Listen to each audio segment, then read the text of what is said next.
Hello दोस्तों, welcome to success plus academy. मैं हूं सुमित चौधरी और आज के इस वीडियो में हम बात करने वाले हैं दुनिया के दूसरे नंबर पर सबसे ज़्यादा फॉलो किए जाने वाले धर्म इस्लाम धर्म के बारे में, जिसको दुनिया की लगभग 180 करोड़ आबादी जो है फॉलो करती है, जो कि कुल पॉपुलेशन का लगभग 24% है। तो दुनिया की कुल आबादी का लगभग 1/4 हिस्सा जो है वो इस्लाम धर्म को फॉलो करता है। इस धर्म के बारे में हम एक डिटेल इंफॉर्मेशन आपको प्रोवाइड करेंगे, जिसमें हम देखेंगे कि इसका राइज कैसे हुआ, इसकी हिस्ट्री क्या है, इसकी फिलोसफी और इसके बिलीफ क्या हैं, कि इस्लाम धर्म के जो इंपॉर्टेंट पिलर्स हैं वो क्या हैं, क्रिएशन मिथ क्या है, उसके अलावा प्रॉफिट मोहम्मद साहब जिनको इस्लाम का आखिरी पैगंबर माना जाता है, उनकी लाइफ और उनकी टीचिंग्स क्या हैं उसको हम समझेंगे। इस्लाम का कैलेंडर क्या है, जिहाद का क्या कॉन्सेप्ट है, जिहाद से रिलेटेड आप एक रिलीजियस एंगल देखेंगे और एक इसका पॉलिटिकल एंगल देखेंगे जो कि काफ़ी कंट्रोवर्शियल है, उसको भी समझेंगे। शिया और सुन्नी का क्या विवाद है, उन सभी चीज़ों को हम यहाँ पे कवर करते हुए चलेंगे और पूरा एक डिटेल ओवरव्यू डिस्कस करेंगे कि इस्लाम क्या है। देखिए, इस्लाम धर्म का जो शाब्दिक अर्थ है उसको मैं समझा देता हूं। सबसे पहले आपको इस्लाम का मतलब होता है submission to the will of God, ईश्वर के प्रति पूरी तरीके से समर्पित होना, सबमिशन दे देना, ईश्वर की मर्जी को समझना। ईश्वर की मर्जी क्या है उसको हम जब इसकी पूरी फिलोसॉफी को समझेंगे, धारणा को समझेंगे, तो आपको समझ में आ जाएगा। देखिए, ये जो मैप है ये दुनिया के जो रिलीजन हैं, जो मेजर रिलीजन हैं, उनको डिनोट करता है, जिसमें आपको दिखेगा सबसे ज़्यादा फॉलो किया जाने वाला धर्म जो है वो क्रिश्चियनिटी है, और ये आपको ज़्यादातर यहाँ पे रेड कलर में दिखेगा। तो रेड कलर में क्रिश्चियंस आपको दिखेंगे, जिसमें कैथलिक हैं, प्रोटेस्टेंट हैं, और यहाँ पे ओल्ड क्रिश्चियंस जो हैं, ऑर्थोडॉक्स, वो सभी दिखेंगे। उसके बाद दूसरे नंबर पर यहाँ पे मुस्लिम्स हैं, जो कि ये वाला जो रीजन है, स्पेशली मिडल ईस्ट वाला रीजन, और यहाँ पे इंडोनेशिया और ये वाला जो रीजन है, यहाँ पे मेजरली फॉलो किया जाता है। लगभग दुनिया के 50 के आसपास ऐसे देश हैं जहां पे मेजर रिलीजन जो है वो इस्लाम है। उसके बाद यहां पे हिंदुइज्म आपको भारत में दिखेगा, उसके अलावा ज्यूस दिखेंगे आपको, यहां पे छोटा सा रीजन दिखेगा आपको जो आज के समय इजराइल है। उसके अलावा फोक रिलीजन आपको यहां पे दिखेंगे चाइना वाले इलाके में, और अलग अलग देशों में आपको फोक रिलीजन दिखेंगे। तो अलग अलग रिलीजन्स का ये मैप है, इसके बारे में हम पहले भी बात कर चुके हैं अलग अलग देशों के जब रिलीजन्स को पढ़ रहे थे तब। उसके अलावा अब इसको देख सकते हैं आप, इसको मुस्लिम्स की पॉपुलेशन ज्यादातर, देखिए ये जो डार्क कलर है यहाँ पे मेजॉरिटी रिलीजन है इस्लाम, फिर हल्का ग्रीन जहां जहां होता चला जाएगा वहां पे मतलब इस्लाम कम है। भारत में भी आपको ग्रीन दिखेगा, लगभग आपको पता है 20 करोड़ के आसपास आबादी भारत में भी है। सबसे ज़्यादा मुस्लिम पॉपुलेशन जो है वो इंडोनेशिया में है, सबसे ज़्यादा यहीं पे लोग रहते हैं मुस्लिम धर्म को फॉलो करने वाले। और मिडिल ईस्ट के जो देश हैं यहाँ पे ज़्यादातर लोग जो है वो मुस्लिम हैं, लेकिन उनकी आबादी कम है। छोटे देश हैं, उनकी आबादी कम है। इंडोनेशिया की आबादी ज़्यादा है, लगभग 225 मिलियन के आसपास लोग जो है वो इंडोनेशिया में रहते हैं इस्लाम धर्म को फॉलो करने वाले। तो लगभग 1.8 बिलियन लोग जो हैं वर्ल्ड वाइड दुनिया में रहते हैं, जैसा कि मैंने बताया। इसका जो राइज है वो कैसे होता है, देखिए किसी भी धर्म का राइज कैसे हुआ, वहां पे उसका सीरा आपको ढूंढना होता है बेसिकली, कि इस धर्म की शुरुआत यहां से हुई है। कोई भी धर्म जो है और उसके फॉलोवर है वो हमेशा ये कहते हैं कि हमारा धर्म सबसे पुराना है, हमारा धर्म तो आदि अनादि काल से चलता आ रहा है। ये चीज तो चलती है, आप किसी भी धर्म की बात कर लो, चाहे जुडाइज्म की बात कर लो, चाहे आप मुस्लिम धर्म की बात कर लो, चाहे आप हिंदुइज्म की बात कर लो, वो एक अलग बात है।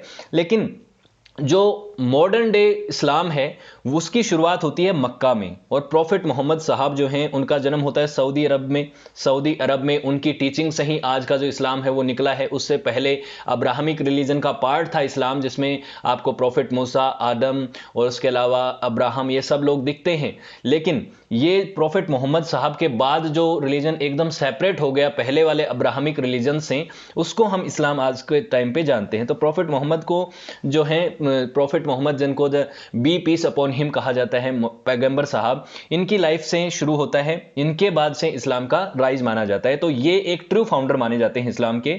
और इस्लाम में आपको जानते हैं कि जो ईश्वर हैं, जो गॉड हैं, उनको अल्लाह कहा जाता है। अल्लाह एक अरेबिक शब्द है, इसका मतलब होता है गॉड या डाइटी, ठीक है। और जो व्यक्ति अल्लाह में बिलीव करता है उसको ही मुस्लिम कहा जाता है, जो इस्लाम में बिलीव करता है उसी को मुस्लिम कहा जाता है। ये तो आप एक जनरल इंफॉर्मेशन आप जानते हैं। उसके बाद प्रॉफिट मोहम्मद साहब जो कि आखिरी प्रॉफिट थे, इस्लाम के पहले नहीं आखिरी प्रॉफिट थे, वो अंतिम पैगंबर थे। पहले पैगंबर माने जाते हैं आदम, जो कि माना जाता है क्रिएशन मिथ में जब धरती की शुरुआत हुई तो भगवान ने सबसे पहले आदम को बनाया था, और वही पहले व्यक्ति थे और वो पहले प्रॉफिट माने जाते हैं। तो लास्ट प्रॉफिट थे मोहम्मद साहब, उनके नाम से ये शुरू हुआ। उससे पहले मूसा, जीसस तो आप जानते हैं, जीसस क्राइस्ट जो हैं क्रिश्चियनिटी के फाउंडर माने जाते हैं। उससे पहले जुडाइज्म में थे ये लोग, तो वो भी इसके अंदर माने जाते हैं, इस्लाम के अंदर उनको भी मान्यता उनकी भी मानी जाती है। उसके बाद आप जानते हैं कि सबसे इंपॉर्टेंट जो बुक है इस्लाम की वो है कुरान, जिसमें क्या है वो मैं आगे आपको कुरान के बारे में बताऊंगा। उसके बाद है हदीथ। हदीथ जो है वो प्रॉफिट मोहम्मद साहब ने जो प्रीचमेंट दिया, जो जो जाके बातें अलग अलग जगहों पे जाके कहानियां बताई, जो जो चीज़ें उन्होंने लोगों से के साथ डिस्कस करी, उसको हदीथ में बताया गया है। उसके बाद जो प्रॉफिट मोहम्मद साहब की लाइफ है, उन्होंने किस तरीके से अपनी लाइफ को जिया है, वो जो तरीका है उसको कहा जाता है सुन्ना। तो इसको कहा जाता है description of the way of life of prophet Muhammad साहब। ये चीज़ें हैं। तो ये 3 इंपॉर्टेंट टेक्स्ट हैं जिनको फॉलो किया जाता है इस्लाम के अंदर। अब बात करते हैं शुरुआत कहां से हुई। शुरुआत होती है यहां से, ये सऊदी अरब का ये वाला रीजन जो है, यहां से इस्लाम की शुरुआत होती है। लगभग 6ठी शताब्दी में 570 में मोहम्मद साहब का जन्म हुआ था। उसके बाद यहां मक्का में हुआ, और मक्का से मदीना की यात्रा को ये आप जानते हैं ना, हिजरा कहा जाता है, हिजरत कहा जाता है। तो ये मक्का से मदीना कब गए थे, क्या किया था, वो मैं आगे बताऊंगा आपको। तो ये मक्का से शुरुआत हुई थी और मदीना में चले गए थे। और मक्का और मदीना जो सबसे होलीएस्ट प्लेस माने जाते हैं इस्लाम के लिए, तीसरा माना जाता है जेरूसलम। इसकी बात हम आगे करेंगे। उसके बाद सबसे पहले बात करते हैं प्रॉफिट मोहम्मद साहब की लाइफ की, और उनके बाद उनकी टीचिंग्स की, कैसे इन्होंने इस्लाम धर्म की नींव रखी, कैसे इसकी फाउंडेशन रखी। तो कुरैश नाम का एक कबीला था सऊदी अरब का, एक मिडिल क्लास फैमिली में इनका जन्म हुआ। लेकिन इनकी जो ट्राइब थी, कुरैश ट्राइब जो थी, वो पावरफुल ट्राइब थी। ये ट्राइब जो है अच्छे मर्चेंट हुआ करते थे, मूर्तियों का बिजनेस हुआ करता था उस समय, ऐसा माना जाता है इनका। तो 570 के टाइम इनका जन्म हुआ। उस समय पे इस्लाम तो नहीं था यहाँ पे इस रीजन में। यहाँ पे एक पॉलीथिस्टिक कल्ट फॉलो किया जाता था, जिसमें अलग अलग देवी देवताओं की पूजा की जाती थी, उनकी मूर्तियां बनती थी, और जो मर्चेंट लोग हुआ करते थे वो उनकी पूजा करते थे, उनके लिए फेस्टिवल्स करते थे ताकि उन देवताओं को खुश रखा जा सके। अलग अलग तरीके के फेस्टिवल्स होते थे। लेकिन वो रिलीजन जो था, वो पॉलीथिस्टिक जो कल्ट था, वो काफ़ी कॉम्प्लेक्स था, और वो जो गरीब लोग थे, जो निचले तबके के लोग थे, उनको इतना समझ में भी नहीं आता था। तो यहां से इसी वजह से, क्योंकि ये जो रिलीजन है ये कॉम्प्लेक्स था, इसीलिए इस्लाम यहां पे राइज हो पाया। ये यहां पे ऐसी कंडीशन थी। उसके बाद मोहम्मद साहब जो हैं वो खुद एक लेडी के यहाँ पे काम करने लगे। एक वेल्दी विडो थी जिनका नाम था खदीजा। खदीजा जो हैं ये इनकी वाइफ भी बनती हैं आगे चल के। ये पहले विडो होती हैं, एक मर्चेंट की वाइफ होती हैं, उनकी बाद ये हायर करती हैं मोहम्मद साहब को, उनके यहाँ पे काम करते हैं। उसके बाद कुछ समय बाद खदीजा से इसकी शादी भी हो जाती है। और प्रॉफिट मोहम्मद साहब को जब ज्ञान की प्राप्ति हुई, उसके बाद जब वो अपने प्रीचमेंट देते हैं, तो उसके सबसे पहली फॉलोवर जो हैं वो भी खदीजा ही बनती हैं। ठीक है। अबू बकर जो हैं, इनके जो ससुर होते हैं, वो इनके दूसरे वो बनते हैं, फॉलोवर बनते हैं, डिसाइपल बनते हैं। लेकिन वो पहले मेल वो होते हैं, फॉलोवर होते हैं। ये आपको ध्यान रखना है। फिर बात आती है डिवाइन रिविलेशंस। डिवाइन रिविलेशन मतलब इनको जो ज्ञान की प्राप्ति होती है, जिसको आप बोलते हैं इनलाइटनमेंट। इनलाइटनमेंट जो मिलता है उसकी कैसी शुरुआत होती है। तो ऐसा माना जाता है कि प्रॉफिट मोहम्मद साहब को बचपन से ही कुछ विजन होते थे, कुछ वॉइसेस उनको सुनाई देती थी, कुछ अलग चमत्कारी चीजें उनकी लाइफ में होती थी। उसके बाद वो मेडिटेट करने के लिए गए माउंट हीरा की जो गुफाएं हैं वहीं पे उनको मिला था इनलाइटनमेंट। मक्का में ही ये हीरा नाम की जो माउंट हुआ करता था, वहां पे ही मेडिटेट करने जाते थे। उसके बाद धीरे धीरे इनको चीज़ों का रियलाइजेशन होने लगा। मेडिटेशन के दौरान माना जाता है कि आने वाले समय में गैब्रियल, या जिनको अरबिक भाषा में जिब्रियल कहा जाता है, ये एक एंजल हैं, जो ईश्वर की एंजल हैं, गॉड की एंजल हैं, अल्लाह की एंजल हैं इनके अकॉर्डिंग। वो इनके सामने अपीयर हुई और उन्होंने कहा इनको कि आप ईश्वर का नाम जपना शुरू करो, उसका नाम रिसाइट करना शुरू करो, अल्लाह का नाम लो। और ईश्वर जो है वो मोनोथिस्टिक है, वो एक है, एक ईश्वरवाद की बात इन्होंने कही। और एक ईश्वरवाद की बात इन्होंने कही, यहीं से शुरुआत होती है इस्लाम की बेसिक टीचिंग्स की। इस्लाम की जो बेसिक फिलोसॉफी है, जिसमें एक ईश्वरवाद की बात की है, ईश्वर के स्वरूप की बात करी है, वहां से यहां पे जो इनको विजन हुआ, यहीं से उनको शुरुआत होती है। तो पहला रिविलेशन था इनके सामने, और यहां पे ये जो हैं जब्रियल जो हैं वो इनके सामने प्रॉफिट मोहम्मद साहब को उनका बता रही हैं, उनकी चीजें हो रही हैं। और इन्होंने जो इनको चीजें बताई वही आगे चल के कुरान में भी लिखी गई हैं। तो कुरान का जो बेस है वो यहीं से शुरुआत होती है। लेकिन अब यहां से एक चीज दिक्कत हुई, एक कॉन्फ्लिक्ट हुआ। कॉन्फ्लिक्ट ये हुआ कि जो पॉलीथिस्टिक कल्ट था वहां पे, जो पहले से अरबिया के लोग फॉलो करते आ रहे थे, उन लोगों को ये बात पसंद नहीं आई। पसंद क्यों आएगी? क्योंकि उनको लग रहा था कि ये जो व्यक्ति हैं प्रॉफिट मोहम्मद साहब ये जो कर रहे हैं, ये बोल रहे हैं कि उनको विजन हुआ है, उनको ईश्वर के साक्षात्कार दर्शन हुए हैं, एंजल दिखी हैं, उन्होंने ईश्वर का स्वरूप जो है वो अपने हिसाब से लोगों को बताना शुरू किया, तो उनको लगा कि ये जिन देवताओं को फॉलो करते आ रहे हैं वो नाराज हो जाएंगे, और नाराज हो जाएंगे तो उनका कहर इन पे बरसेगा और इनका व्यापार ठप हो जाएगा, इनकी मूर्तियों के जो व्यापार है वो चला जाएगा। इसकी वजह से जो है प्रॉफिट मोहम्मद साहब को यहाँ पे इन लोगों ने प्रोसिक्यूट किया, इन्होंने उनको एक तरह से बहिष्कार कर दिया समाज से, एक तरह से कुरैश कबीले से उनको बहिष्कार कर दिया गया, और बहुत सारे मर्चेंट जो है मक्का के वो इनसे नाराज हो गए, और नाराज इस कदर हो गए कि प्रॉफिट मोहम्मद साहब को मक्का छोड़ के भागना पड़ा, मक्का छोड़ के भागना पड़ा। और मक्का से छोड़ के जब ये मदीना चले गए थे, इसी दौरान ये 200 किलोमीटर की जो डिस्टेंस है, अपने कुछ फॉलोअर्स को लेके मक्का से मदीना चले गए थे, और इनका जो बहिष्कार किया गया था इसी को कहा जाता है हिजरा, और ये हुई थी यात्रा 622 एडी में, 622 एडी में। तो 622 एडी में इस यात्रा को हिजरा कहा गया, और इसी से कैलेंडर शुरू होता है इस्लाम का, इस्लामिक कैलेंडर जिसका नाम है हिजरत संवत। हिजरत संवत जो है वो 622 के बाद शुरू हुआ। इसको ऐसे बोला एक AH मतलब आफ्टर हिजरत, जैसे जीसस क्राइस्ट की डेथ के बाद का जो समय है, जीसस क्राइस्ट के जन्म के बाद का समय है, उसको हम बोलते हैं ना CE, इसको बोलते हैं कॉमन एरा, इसको AD भी बोलते हैं, आफ्टर ये बोलते हैं एनो डोमिनस, उसके अलावा इसको बोलते हैं आफ्टर क्राइस्ट भी बोलते हैं, तो AC भी बोल सकते हैं, AC तो बोलते नहीं है वैसे, CE और AD के नाम से इसको बोला जाता है, लेकिन यहाँ पे आफ्टर हिजरत इसको बोला जाता है 622 के बाद। तो अभी जैसे 1444 चल रहा है हिजरत संवत में, 1443 ही चल रहा है अभी, अगस्त महीने में लगभग शुरू होता है इनका साल। मैं आगे आपको कैलेंडर की बताऊंगा तब आपको समझ में आ जाएगा। तो यहां से इनको अपना मक्का छोड़ के भागना पड़ा, और उसी के दौरान जब ये मेडिटेशन कर रहे थे तो इन्होंने बहुत सारी चीजें सीखी, और इनको बहुत सारे डिवाइन रिविलेशन हुए, बहुत बार इनको दर्शन हुए, माना जाता है गैब्रियल के और ईश्वर के इन्होंने साक्षात दर्शन किए, और इनको पता चला कि क्या है ईश्वर की मर्जी क्या है, और उसी के थ्रू इन्होंने अपनी फिलोसॉफी को और अपनी बिलीफ्स को बताया कि ईश्वर का स्वरूप कैसा है, ईश्वर निराकार है, वो एक है, उसको अलग अलग फॉर्म में नहीं पूजा की जानी चाहिए, उसकी कोई मूर्ति नहीं बननी चाहिए। जो इस्लाम की जो आप फिलोसॉफी बेसिकली कुछ कुछ चीजें आप जानते हैं उनको इन्होंने बताया। आगे भी मैं बताऊंगा कि इन्होंने क्या क्या पिलर्स को बताया है। उसके बाद इन्होंने खुद को मैसेंजर ऑफ, ये खुद मैसेंजर ऑफ गॉड थे, बेसिकली गॉड नहीं थे, मैसेंजर ऑफ गॉड थे, ईश्वर के धरती के ऊपर एक दूत थे बेसिकली। तो इन्होंने अपना धीरे धीरे करके अपने फेथ के अकॉर्डिंग अपना एम्पायर बनाना शुरू कर दिया। धीरे धीरे मदीना चले गए थे, मदीना में लोग जो हैं वो इनको एक्सेप्टेंस ज़्यादा दे रहे थे। मक्का की हालत अलग थी, मक्का में अलग तरीके का माहौल था, वहाँ पे पॉलिथिस्टिक कल्ट के लोग जो हैं वो ज़्यादा थे, और वो अपने कल्ट को लेकर ज़्यादा सीरियस थे। लेकिन मदीना के लोग जो हैं वो प्रॉफिट मोहम्मद साहब की टीचिंग्स को ज़्यादा फॉलो करने लग गए, और उसके बाद क्या होता है, मक्का के ऊपर ये चढ़ाई करते हैं, मदीना से अब वापस मक्का आते हैं और मक्का के ऊपर अटैक करते हैं, और 630 में मक्का के जो पॉलिथिस्टिक कल्ट वाले जो लोग हैं उनको इनके सामने समर्पण करना पड़ता है। और उसके बाद ये जो पूरा का पूरा अरेबियन पेनिनसुला है ये धीरे धीरे करके इस्लाम में कन्वर्ट होना शुरू हो जाता है, ये चीजें होने लगती हैं। उसके बाद आप एक और बात जानेंगे,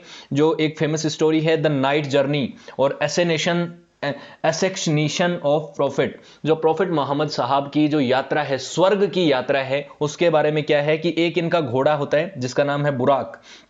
बुराक के ऊपर ये ट्रेवल करते हैं, और बुराक से यहाँ से मक्का से जेरूसलम जाते हैं, और यहाँ पे माना जाता है कि इनको ईश्वर के साक्षात दर्शन होते हैं। वहाँ पे जाके जो पुराने प्रॉफिट थे, जिसमें प्रॉफिट अलग अलग दिखेंगे आपको, अब्राहम हैं, उसके अलावा प्रॉफिट मूसा हैं, उसके अलावा जीसस हैं, और ये सब लोग जो हैं इनकी पूजा करते हैं ये मोहम्मद साहब। उसके बाद इनको जो गैब्रियल हैं, एंजल हैं, वो ईश्वर से इनके साक्षात दर्शन करवाती हैं, और वहां से इस्लाम के अंदर माना जाता है कि मोहम्मद साहब पहले ऐसे व्यक्ति थे, दुनिया के एकमात्र ऐसे व्यक्ति हैं जिन्होंने जीते जी जो है स्वर्ग की यात्रा करी है इस्लाम के अकॉर्डिंग। देखिए हर एक धर्म में अलग अलग ये डाइटी होते हैं, अलग अलग लोग जो होते हैं वो इस तरीके की यात्राएं करते हैं। तो इस्लाम में मोहम्मद साहब को माना जाता है कि वो एकमात्र ऐसे दुनिया के व्यक्ति थे जो कि स्वर्ग में जीते जी जाके आए, और इन्होंने ईश्वर का साक्षात्कार किया और ईश्वर से उन्होंने बातचीत करी। तो इस तरीके के वो मैसेंजर माने जाते हैं। उसके बाद ये वापिस आए और इन्होंने अपनी टीचिंग्स लोगों को देना शुरू किया। ये है अब्राहम, प्रॉफिट अब्राहम जो हैं, इन्हीं से 3 रिलीजन शुरू होते हैं। इनको 3 धर्म के लोग मानते हैं। एक मानते हैं जुडाइज्म के लोग, यहूदी लोग, उसके बाद क्रिश्चियनिटी के लोग भी जो जुडाइज्म इनको मानते हैं, अब्राहम को मानते हैं, और तीसरे जो हैं आप जानते हैं इस्लाम के लोग मानते हैं। इसीलिए इन तीनों रिलीजन को अब्राहमिक रिलीजन भी कहा जाता है। ये हैं प्रॉफिट मूसा, मोस जिनको कहा जाता है, और ये हैं जीसस क्राइस्ट जिनसे आप जानते हैं क्रिश्चियनिटी की शुरुआत हुई। तो तीनों ये जो प्रॉफिट हैं इनको इस्लाम में माना जाता है कि मोहम्मद साहब से पहले के प्रॉफिट हैं, लेकिन बाद में इस्लाम जो है उसमें आखिरी प्रॉफिट जो है मोहम्मद साहब को माना जाता है। क्रिश्चियनिटी में आखिरी प्रॉफिट जो है वो माना जाता है जीसस क्राइस्ट को, और अब्राहम को जो है जुडाइज्म में उधर माना जाता है, जुडाइज्म में ही वहां तक ही माना जाता है, आखिरी उनके प्रॉफिट आए नहीं है ऐसा माना जाता है। अब बात आती है जो शिया और सुन्नी जो सेक्ट हैं वो कैसे बने। मोहम्मद साहब ने अपनी टीचिंग्स दी जिनका आगे मैं फिलोसफी आपको बताऊंगा, लेकिन ज्यों ही प्रॉफिट मोहम्मद साहब की डेथ होती है 632 एडी में, उस समय क्या होता है, इसको 10 AH भी आप मान सकते हैं आफ्टर हिजरत, क्योंकि 10 साल बाद इनकी डेथ हो गई थी जो मक्का मदीना की इन्होंने यात्रा करी थी। उसके बाद क्या होता है कि इनका सक्सेसर कौन होगा। अब प्रॉफिट मोहम्मद साहब की जगह जो है वो कौन लेगा, कौन बताएगा दुनिया को कि इस्लाम किस तरीके का होगा, इस्लाम में क्या क्या धारणाएं होंगी, कौन होगा जो रिलीजियस अथॉरिटी को संभालेगा, पॉलिटिकल अथॉरिटी को संभालेगा, जो रिजीम बनाई थी प्रॉफिट मोहम्मद साहब ने। तो उसके लिए कुरैश कबीले में एक वो बनाई गई, शूरा नाम का एक कॉन्फ्रेंटेशन बनाया गया, शूरा बनाया गया। इसमें यह तय हुआ कि आने वाले समय में प्रॉफिटहुड का दर्जा तो हम किसी को नहीं देंगे, किसी को पैगंबर नहीं बनाया जाएगा, लेकिन इनके जो सक्सेसर हैं उनको कैलिफ बोला जाएगा, खलीफा बोला जाएगा, प्रॉफिट मोहम्मद साहब के वो सक्सेसर माने जाएंगे। तो उसके लिए दो तरीके के लोग थे, एक थे सुन्नी और एक थे शिया। सुन्नी लोगों का यह मानना था कि अबू बकर को पहला खलीफा होना चाहिए। अबू बकर जो हैं इनके ससुर थे प्रॉफिट मोहम्मद साहब के, और वो पहले बने भी पहले खलीफा, और ज़्यादा मेजॉरिटी लोग जो हैं उन्हीं को सपोर्ट करते थे। लेकिन शिया लोग जो थे वो मानते थे कि प्रॉफिट मोहम्मद साहब का सक्सेसर उस व्यक्ति को होना चाहिए जो उनसे ब्लड लाइन से जुड़ा हुआ है, उनके खून का जिसका साथ रिश्ता है। और ऐसा व्यक्ति था, एक ही व्यक्ति जिसका नाम था अली, अली अल तालिब उनका नाम था। वो उनके नेफ्यू भी थे, भतीजे भी थे, और उनके सन इन लॉ भी थे, उनके साथ उनके मैरिज के रिलेशन भी थे। 4 खलीफा हुए हैं इस्लाम के अंदर। शुरुआत की जो राशिदुन कैलिफेट है जिसके बारे में मैं ऑलरेडी इतिहास पढ़ा चुका हूं, तो उसमें पहले खलीफा हुए अबू बकर, फिर आए उमर, फिर उसके बाद उस्मान, और चौथे हैं अली। तो बेसिकली जो लोग सिर्फ अली को खलीफा मानते हैं वो तो कहलाए शिया, और जो चारों कैलिफेट्स को मानते हैं, चारों खलीफाओं को मानते हैं, वो हुए सुन्नी। तो ये एक बेसिक डिफरेंस है शिया और सुन्नी में। और अली को लेकिन अली जो है वो चौथे ही खलीफा थे, लेकिन ये मानते हैं शिया मुस्लिम जो हैं वो सिर्फ इनकी अथॉरिटी को मानते हैं, पहले 3 खलीफाओं की अथॉरिटी को इतना नहीं मानते हैं। ये चीज़ हुई। उसके बाद आप जानते हैं कि शिया सुन्नी विवाद जो है वो इतना ज़्यादा आगे चल के जो ईरान की क्रांति हुई है और बहुत सारे ऐसी चीज़ें हुई हैं, शिया और सुन्नी का विवाद जो है वो बढ़ता चला गया। आने वाले समय में ये पॉलिटिकली ज़्यादा डोमिनेट कर गया। अरब स्प्रिंग भी इसकी वजह से हुआ। दुनिया की लगभग 10% आबादी ही है जो शिया मुस्लिम्स की है, लगभग 90% के आसपास आबादी जो है वो सुन्नी मुस्लिम्स की है। और अगर आप इसको मैप के थ्रू देखें तो यहाँ पे आपको शिया और मुस्लिम और सुन्नी मुस्लिम्स दिखेंगे। यहाँ पे ईरान और इराक वाला जो हिस्सा है यहीं पे आपको शिया मुस्लिम्स दिखेंगे, और बाकी जो आबादी है जो ग्रीन कलर में दिखती है ये सुन्नी मुस्लिम्स की है। भारत में भी अगर आप देखेंगे तो यहां पे आपको सुन्नी मुस्लिम्स बहुत ज्यादा दिखेंगे, शिया मुस्लिम्स की आबादी बहुत कम माइनॉरिटी में दिखेगी, मुस्लिम्स के अंदर भी वो माइनॉरिटी में है। उसके अलावा अलग अलग और भी टाइप का इस्लाम होता है, जैसे वहाबिज्म एक इस्लाम का ही फॉर्म है। ये एक एक्सट्रीमली इंटरप्रेटेड फॉर्म है जिसमें बहुत ज्यादा स्ट्रिक्ट रूल हैं इस्लाम के, शरीयत लॉ को बहुत ज्यादा यहां पे स्ट्रिक्टली फॉलो किया जाता है। ये शुरुआत किया था सऊदी अरब में एक व्यक्ति थे जिनका नाम था मोहम्मद इन अब्द वहाब। तो वहाब ने शुरू किया था, इसीलिए इनका नाम भी वहाबिज्म शुरू हो गया। और भारत में भी एक वहाबी मूवमेंट हुआ था जिसको मैंने मॉडर्न हिस्ट्री ऑफ इंडिया में पढ़ाया था आपको। तो वो वहाबिज्म जो है वो एक एक्सट्रीम फॉर्म ऑफ इस्लाम है। उसके बाद अलावित जो है ये भी एक इस्लाम की फॉर्म है। इसमें आपको दिखेंगे कि कई सारी जो चीज़ें हैं वो जोरस्ट्रिनिज्म और क्रिश्चियन फॉर्म की जो हॉलीडे हैं उनको ये लोग सेलिब्रेट करते हैं, क्योंकि आप जानते हैं कि स्पेशली ईरान वाला क्षेत्र है यहाँ पे जोरस्ट्रिनिज्म धर्म फॉलो किया जाता था। उसके अलावा क्रिश्चियनिटी जो है मिडिल ईस्ट का जो वेस्टर्न वाला पार्ट है वहाँ पे फॉलो किया जाता था। तो इनके जो कुछ कुछ ऐसे चीज़ें हैं, कुछ ऐसा सेगमेंट है, कल्ट्स और ट्रेडिशंस हैं जो इस्लाम के साथ मिक्सअप हो गए, उनको अलाविट मुस्लिम्स कहा जाता है। तो ये अलग अलग फॉर्म की इस्लाम की फॉर्म है। उसके अलावा आपको दिखेगा नेशन ऑफ इस्लाम, जो कि मेनली अफ्रीकन अमेरिकन कॉन्टिनेंट में फॉलो किया जाता है, अफ्रीका और अमेरिका के कुछ भागों में फॉलो किया जाता है। यहाँ पे इसकी शुरुआत हुई थी मिशिगन में। उसके अलावा खारिजिट्स जो हैं, जिन्होंने, ये वो लोग हैं, खारिजिट्स का एक ग्रुप था, एक्सट्रीमिस्ट ग्रुप था ये, जिसने अली की हत्या करी थी। अली जो आखिरी खलीफा हुए हैं इस्लाम के, जो पहले 4 खलीफा हुए हैं उनमें जो आखिरी खलीफा थे, उनकी इन्होंने हत्या करी थी। ये रेडिकल फंडामेंटलिज्म को फॉलो करते हैं। शुरुआत में ये शिया फॉर्म के मुस्लिम ही थे और अली को मानने वाले लोग भी आप जानते हैं शियाई थे, लेकिन बाद में इनके साथ उनकी भी एक जो है कुछ डिसएग्रीमेंट्स हो गए और उसके बाद इनका एक अलग फॉर्म बन गया, इसको खारजाइट्स कहा जाता है। लेकिन मेनली जो है वो शिया और सुन्नी ही मुस्लिम हैं। अब बात कर लेते हैं होली कुरान की और इस्लाम के कुछ फंडामेंटल आइडियाज़ की, उनके बिलीफ की। कुरान जो है वो सबसे होली बुक मानी जाती है इस्लाम में, ये बात आप सभी जानते हैं। हिब्रू बाइबल में कुछ ऐसे पोर्शंस हैं जो इस आपको दिखेंगे होली कुरान में भी दिखेंगे, यहाँ पे हिब्रू बाइबल में भी दिखेंगे। हिब्रू बाइबल जो पुरानी, सबसे पुराना ओल्ड टेस्टामेंट बाइबल है, उसकी बात मैं कर रहा हूँ। उसके बाद 2 तरीके की बाइबल है, ओल्ड टेस्टामेंट और न्यू टेस्टामेंट, जो फॉलो करते हैं लोग। तो उसमें हिब्रू बाइबल में भी आपको कुरान जैसी चीजें दिखेंगी। ये जो बुक है, इसमें माना जाता है कि प्रॉफिट मोहम्मद साहब को जो डिवाइन रिविलेशन हुए थे, जो चीजें बताई थी, ईश्वर के जो शब्द उनको बताए थे थ्रू गैब्रियल, उन शब्दों को यूं का यूं इसमें लिखा गया है। हालांकि मोहम्मद साहब माना जाता है कि वो पढ़े लिखे नहीं थे, उनको लिखना और पढ़ना नहीं आता था, लेकिन उनकी चीज़ों को बाद में लिखा गया है। उन्होंने लोगों को प्रीच किया, लेकिन आने वाले समय में जब अब्बू बकर, उनके जो ससुर जो कैलिफ बने, उनके समय में इन सारी चीज़ों को कंपाइल करके बाइबल में लिखा गया, कुरान में लिखा गया। ये लगभग 114 चैप्टर की बुक है, जिसमें बहुत सारे सूराज और बहुत सारे बेसिकली चीज़ें लिखी हुई हैं अरबी भाषा में, और इन चीज़ों में इनको लिखा गया है। गैब्रियल के थ्रू जो मोहम्मद साहब की जो टीचिंग्स आई हैं, उनको लिखा गया है। इस्लाम के जो 5 पिलर्स हैं बहुत महत्वपूर्ण हैं इनकी फिलोसॉफी के लिए। 5 पिलर्स क्या हैं? एक है शहादा। शहादा का मतलब होता है ईश्वर के अंदर बिलीव करना, ईश्वर जो है एक ईश्वरवाद में बिलीव करना और मोहम्मद साहब की टीचिंग्स को फॉलो करना, उन्होंने जो जो चीज़ें कही हैं उनको पूरी तरीके से डेडिकेटेडली फॉलो करना। फिर है दूसरे नंबर पे सलात। सलात का मतलब है दिन में 5 टाइम नमाज अदा करना।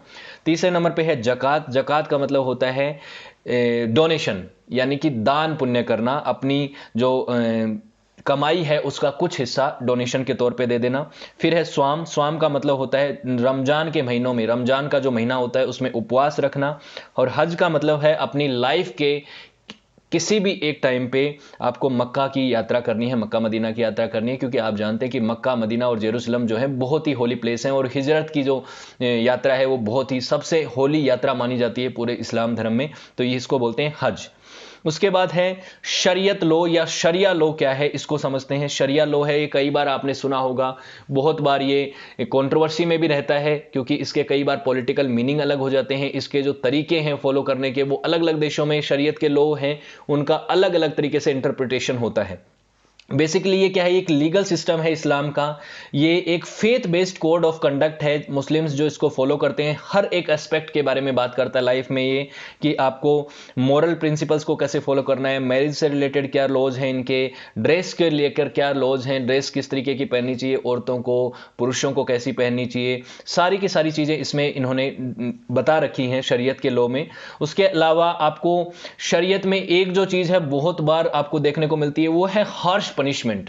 बहुत ही टफ पनिशमेंट होता है, लेकिन शरीयत सब जगह फॉलो नहीं किया जाता। इस्लाम के जो देश हैं जहां पे इस्लाम मेजोरिटी में है वहां पे भी नहीं फॉलो किया जाता बहुत सारी जगहों पे। लेकिन जैसे आपने कई बार अफगानिस्तान में जो तालिबानी ग्रुप है उसके ऊपर आपने कई बार देखा होगा कि वहां पे शरीयत के लॉज को बहुत एक्सट्रीम फॉर्म में फॉलो किया जाता था।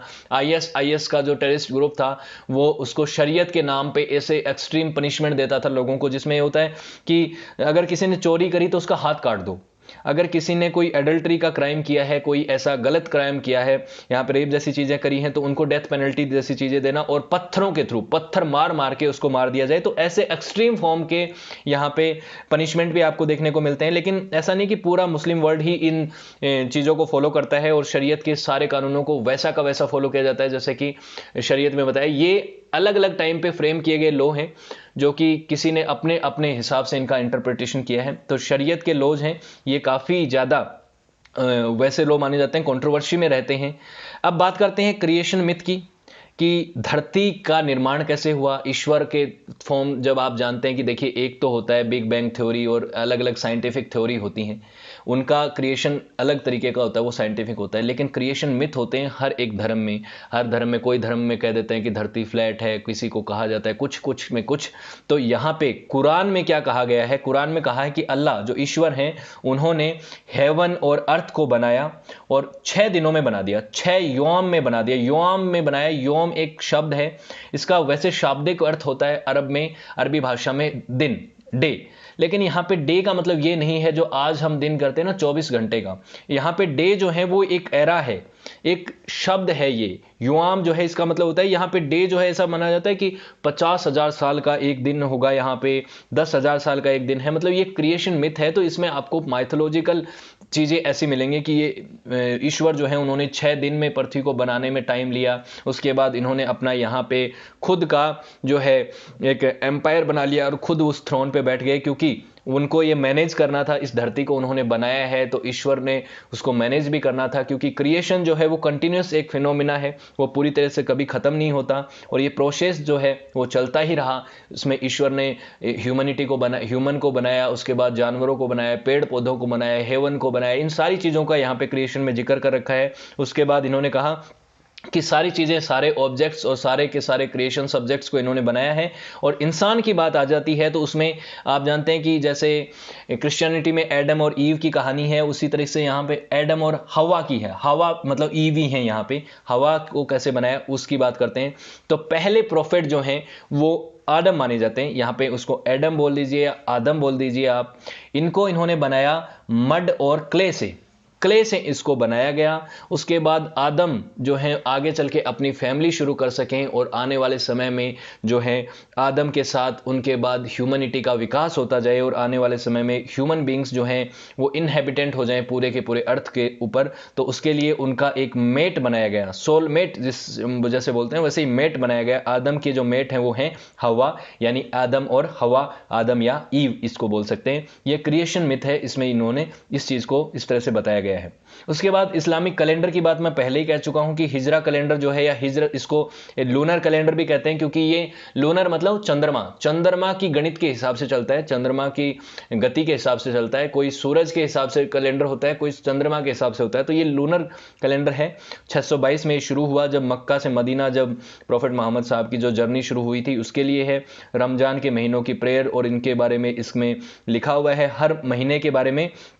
9 महीने का एक कैलेंडर है इस्लाम का, इसमें पूरा का पूरा दिखाया हुआ है। पहला मुहर्रम का महीना होता है, फिर सफ़र है, रबी अल अव्वल है, रबी अल तानी, जमत अल अव्वल। देखिए नाम मैं सही से प्रोनाउंस नहीं कर पा रहा हूँ क्योंकि अरबी भाषा में है। रमदान का महीना हो जाए वो 9वां महीना होता है। 12 महीने होते हैं वैसे, तो 9वां महीना वो रमजान का महीना होता है। मैंने यहाँ पे 9 महीने बोल दिए गलती से। 9वां महीना जो है वो रमजान का महीना है, 9th मंथ है।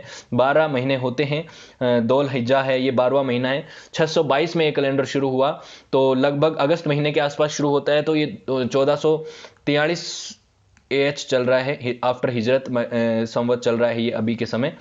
मुस्लिम हॉलीडेज की बात करें तो इसमें 2 ईद आती हैं, आप जानते हैं। ईद एक है ईद अल फितर और एक है ईद अल अदा।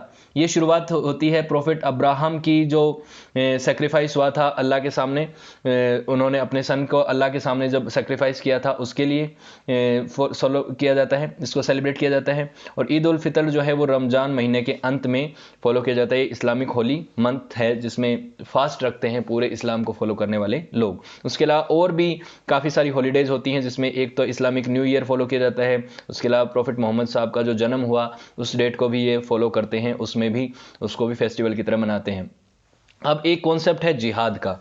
जिहाद का कॉन्सेप्ट जो है इसको आप पॉलिटिकली देखेंगे तो ये काफ़ी कंट्रोवर्सी में रहता है। इसका रिलीजियस मीनिंग अलग होता है। रिलीजियस मीनिंग होता है इसका स्ट्रगल, हर तरीके का स्ट्रगल। जिहाद का मतलब होता है स्ट्रगल, और होली वॉर भी होता है। इसका इस्तेमाल अलग अलग तरीके से किया है। इस्लाम के जो एक्सट्रीमिस्ट ग्रुप हैं उन्होंने होली वॉर को इस तरह से इस्तेमाल किया है कि जो लोग जो इस्लाम को फॉलो नहीं करते वो सब के सब जो हैं काफिर हैं और उनको मार देना चाहिए। कई ऐसी भी एक्सट्रीम फॉर्म देखने को मिलेंगी, ऐसा भी चीज़ें आपको दिखेंगी कि लोग जो हैं अपने फेथ को बचाने के लिए, इंटरनल और एक्सटर्नल एफर्ट्स के लिए, डिफेंड करने के लिए, अपने फेथ को, मतलब इस्लाम का डोमिनेंस बना रहे, इस्लाम फेथ को कोई खतरा नहीं रहे, उसके लिए कोई भी एक होली वॉर की शुरुआत कर देना जिहाद है। इसको स्ट्रगल बोला जाता है, लेकिन इसका जो आप देखेंगे मीनिंग, रिलीजियस मीनिंग जो है वो इतना एक्सट्रीम नहीं है, लेकिन इसका पॉलिटिकल मीनिंग बहुत बार बहुत एक्सट्रीम होता है। और जिहाद की फॉर्म में यहाँ पे अब्बू बकर के टाइम जो पहले खलीफा थे, उन्होंने भी जिहाद का इस्तेमाल किया ससेनियन अंपायर और बैजेंटाइन अंपायर के खिलाफ अपने अभियान को चलाने के लिए, कि हमें इस्लाम का स्प्रेड करना है तो अपनी जान माल की कोई परवाह मत करो, आप अपने आप को सेक्रीफाइस कर दो और एक होली वॉर यहाँ पे उनके खिलाफ तय कर दो, जिसको जस्ट वॉर भी कहते हैं। तो वो इस्लाम के लोग उसको अलग तरह से देखते हैं और दूसरे तरफ के लोग जो है वो उसको अलग तरीके से देखते हैं। ये एक हमेशा उसमें रहता है कॉन्फ्लिक्ट में कि जिहाद का सही मायना है क्या। अब बात करते हैं कुछ और फैक्ट्स की। तो जैसे मैंने कहा, इस्लाम शब्द है, इसका मतलब होता है submission to the will of God, ईश्वर के सामने अपने आप को समर्पित कर देना, सबमिट कर देना। और वो सारे के सारे अब मीनिंग हम समझ चुके हैं, वो 5 पिलर भी समझ चुके हैं, जिहाद भी समझ चुके हैं। जिहाद का मतलब एक तो स्ट्रगल है, अपना इंटरनल स्ट्रगल है चीज़ों को लेकर, कि अपने आप के ऊपर विजय प्राप्त करना, जो चीज़ें गलत हैं उनके ऊपर विजय प्राप्त करना। वो इंटरनल और एक्सटर्नल दोनों ही तरीके का हो सकता है, लेकिन उसको अगर पॉलिटिकली देखेंगे तो आपको वो चीज़ें दिख जाएंगी कि आप उसका एक्सट्रीम फॉर्म भी देख सकते हैं, आप दूसरों के खिलाफ उसका इस्तेमाल हिंसा के तौर पे कर रहे हैं, तो वो एक अलग चीज है, वो लोग पॉलिटिकली इस्तेमाल करते हैं। रिलीजन इस चीज की बात अलग है। अब बात करते हैं कुछ इंपॉर्टेंट होली प्लेसेस की। तो एक तो काबा की जो मस्जिद है, काबा शरीन जो है मक्का की बहुत फेमस मस्जिद है, ये एक इंपॉर्टेंट प्लेस है। उसके बाद अल अस्का मॉस्क जो है जेरूसलम की, ये बहुत इंपॉर्टेंट है। जेरूसलम का मैंने आपको मैप में दिखाया नहीं था, मैं आपको बताऊंगा। जेरूसलम का जो विवाद है उसके बारे में मैं पहले आपसे बात कर चुका हूं, लेकिन जेरूसलम जो है वो 3 धर्म के लोगों के लिए बहुत इंपॉर्टेंट प्लेस है। 3 धर्म कौन कौन से हैं? अब्राहमिक तीनों रिलीजन। अब्राहमिक रिलीजन आप जानते हैं क्रिश्चियनिटी है, उसके अलावा आप जानते हैं ये है जुडाइज्म है, और आज के समय जेरूसलम में आप जानते हैं कि इस्लाम और उनके बीच में एक लंबा कॉन्फ्लिक्ट चलता रहता है, इस्लाम और जो यहूदी हैं उनके बीच में। तो ये जेरूसलम सिटी है, यहाँ पे आपको अल अस्का मॉस्क दिखेगी। अल अस्का मॉस्क के आसपास आप जानते हैं कि कुछ महीनों पहले यहाँ पे कुछ कॉन्फ्लिक्ट हुए थे, लड़ाई हो गई थी यहाँ पे पुलिस और इनके बाद इस्लाम के लोगों के बीच में कुछ झड़प हुई थी। ओल्ड सिटी में यहाँ पे आपको अलग अलग क्वार्टर दिखेंगे, अर्मेनियन क्वार्टर भी आपको दिखेगा, क्रिश्चियन क्वार्टर भी दिखेगा, टेंपल माउंट भी दिखेगा, जो कि एक बहुत ही इंपॉर्टेंट जगह है जो जुडाइज्म के लोग हैं उनके लिए। तो क्रिश्चियनिटी और इनके बीच में जेरूसलम के कंट्रोल के लिए इसीलिए इतिहास में बहुत सारी लड़ाइयां भी हुई हैं, जिसमें से आप एक क्रूसेड्स भी मानते हैं, जिसमें इस्लाम और क्रिश्चियनिटी के फॉलोअर्स के बीच में लड़ाइयां चली हैं। 12 लड़ाइयां हुई हैं, उनको क्रूसेड्स कहते हैं। उसके बारे में मैंने वीडियो भी बनाया है। तो वो जेरूसलम की बात है। ये यहाँ पे अल अस्का मॉस्क है। उसके अलावा प्रॉफिट मोहम्मद साहब की खुद की जो मस्जिद है मदीना में, उसकी भी मैं आपको फोटो दिखाता हूं। ये है मदीना में प्रॉफिट मोहम्मद साहब की मॉस्क जो है, ये भी बहुत पॉपुलर है। तो अलग अलग जगहों पे अलग अलग यहाँ पे इंपॉर्टेंट प्लेसेस हैं। होपफुली आपको सारी चीज़ें इस्लाम से रिलेटेड क्लियर हुई होंगी, और मैं माफ़ी चाहूँगा अगर कोई चीज़ इधर से उधर हुई हो, गलती से कुछ मैंने गलत बोल दिया हो, क्योंकि कोई भी रिलीजन जो है वो एक कॉम्प्लेक्स टॉपिक होता है, बहुत कॉम्प्लेक्स होता है। मैं एक ओवरव्यू दे सकता हूँ, कोई भी रिलीजन के बारे में हम कितना भी गहराई पे जाएं तो उसकी कोई लिमिट नहीं है। रिलीजन एक बहुत ही वास्ट टॉपिक होता है, बहुत ही बड़ा टॉपिक होता है किसी भी रिलीजन को समझने के लिए। तो इस्लाम का मैंने जब पहले वीडियो बनाया था तो उसमें कुछ मिस्टेक्स हो गए थे, इसके लिए मैंने दोबारा से वीडियो बनाया है। और अब इस्लामिक एम्पायर्स को भी हम पढ़ रहे हैं, जैसे हमने अभी राशिदुन कैलिफेट पढ़ा, उसके बाद हम उमायद, अब्बासी कैलिफेट और ऑटोमन एम्पायर, इन सभी को पढ़ेंगे, कैसे राइज हुआ, उससे पहले, इस्लाम से पहले इस क्षेत्र में किस तरीके का कौन कौन से कल्ट्स को फॉलो किया जाता था, सारी चीज़ों को हम डिस्कस करेंगे। और भी दूसरे रिलीजन्स को आप पढ़ना चाहते हैं तो मैंने यहाँ पे ऑलरेडी वीडियोज़ उनके बारे में बना रखे हैं, 20 से ज़्यादा रिलीजन को मैं कवर कर चुका हूँ। तो अगर आप चैनल के साथ जुड़े रहेंगे तो और भी मैं आपको नए नए वीडियोज़ प्रोवाइड करता रहूँगा। तो आप चैनल को सब्सक्राइब कर लीजिएगा please. So thank you so much for watching this video. Have a good day, see you next lecture.